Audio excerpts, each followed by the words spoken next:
Comments ఆయన చేస్తున్నాడు. కాబట్టి అతను జగన్ తనకు ప్రత్యర్థిగా ఉన్నాడు, జగన్ను దెబ్బతీయాలి ఎప్పటికైనా అన్నది పవన్ కళ్యాణ్ ఆలోచన అండి. చంద్రబాబు నాయుడు కూడా పెద్ద ఆయన అయిపోయాడు. ఉత్తర రంగస్థలంలో నేనుంటాను, రాజకీయ రంగస్థలంలో జగన్ను ఎదుర్కోవాలనేది కీలకమైన అతని వైఖరి. జగన్ వ్యూహం ఏమంటే అసలు పవన్ కళ్యాణ్కి వ్యక్తిత్వమే లేదు, అతనికి ఏమి స్వతంత్రమే లేదు, అతను కేవలం చంద్రబాబు నాయుడు కీలుబొమ్మ, చంద్రబాబు నాయుడు కోసమే ఉన్నాడన్న దాన్ని ఇంకా అనేక రకాలుగా ఎటు తిప్పి ఎటు చెప్పినా అదే సారాంశం. దాంట్లో ఒక ఉద్దేశం కూడా ఉంది. చంద్రబాబుకు చిత్తం ప్రభు అంటాడు అది ఇది అని చెప్పడంలో పవన్ను బలపరిచే అభిమానులు సామాజిక వర్గం ఎవరైతే ఉన్నారో వాళ్ళకు ఒక మెసేజ్ పంపుతున్నాడు ఈయన, వాళ్ళకి ఇంజెక్ట్ చేస్తున్నాడు. ఈయన వెళ్ళి వాళ్లకు ఆ వర్గానికి ఈయన దాసోహం అంటున్నాడు, మన ఆత్మగౌరవాన్ని దెబ్బతీస్తున్నాడు, రేపు పొద్దున కూడా ఆయన చుట్టే తిరుగుతాడు. పెళ్ళాలతో అంటే సరే ఆ సమస్య నేను చాలాసార్లు చెప్పా, అవన్నీ మాట్లాడకూడదు, కానీ వీళ్ళు అదే మాట్లాడుతున్నారు. అది చాలా అనుచితమైన విషయం, కానీ అలవాటు చేశారు. ఇప్పుడు వైవాహిక బంధం మీద నమ్మకం లేదు, కానీ చంద్రబాబు నాయుడుతో బంధం మీద ఈయనకు చాలా ఎక్కువ నమ్మకం ఉంది.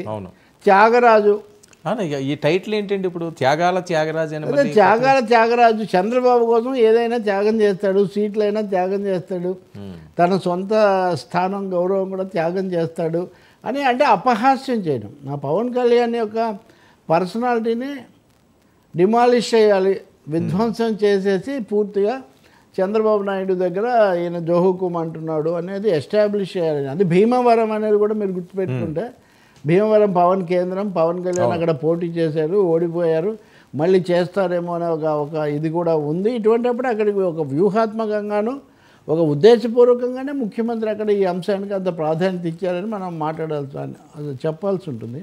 ఇంకా రెండవది పెళ్ళిళ్ళు ఎన్ని చేసుకున్నాడు, ఎందుకు ఏం అవసరం అండి, మాట్లాడే అంశాలు కూడా అది కూడా నాకు కూడా ఇద్దరు అమ్మాయిలు మీరు తనను కూడా కనెక్ట్ చేస్తారు. రాజకీయ పరంగా ఎవరు మాట్లాడినా తప్పు కాదు, కానీ మరీ దారుణంగా రియల్ లైఫ్ భార్యతో 3-4 సంవత్సరాలు ఎప్పుడూ కాపురం చేయలేని మ్యారేజ్ ఇస్తారని, అలాగే కార్లు మార్చినట్లు భార్యలను మారుస్తున్నారు ఒక సీఎం స్థాయి వ్యక్తి. ఇవన్నీ అసందర్భమైన అనవసరమైన కామెంట్స్, చాలా అనుచితమైన కామెంట్స్ కూడా. అందుకనే పైగా నాకు కూడా అమ్మాయిలు ఉన్నారు, మీకు కూడా ఉన్నారు, వీళ్ళందరూ ఇలా చేస్తే ఆదర్శంగా పవన్ తీసుకుంటే ఏమవుతుంది ఇవన్నీ మాట్లాడుతున్నారు కదా. అందుకే నేను చెప్పేది ఆయన వ్యూహాత్మకంగాను ఉద్దేశపూర్వకంగా పవన్ వ్యక్తిత్వం మీద తీవ్రంగా దాడి చేయాలని ఆయన చేశారు.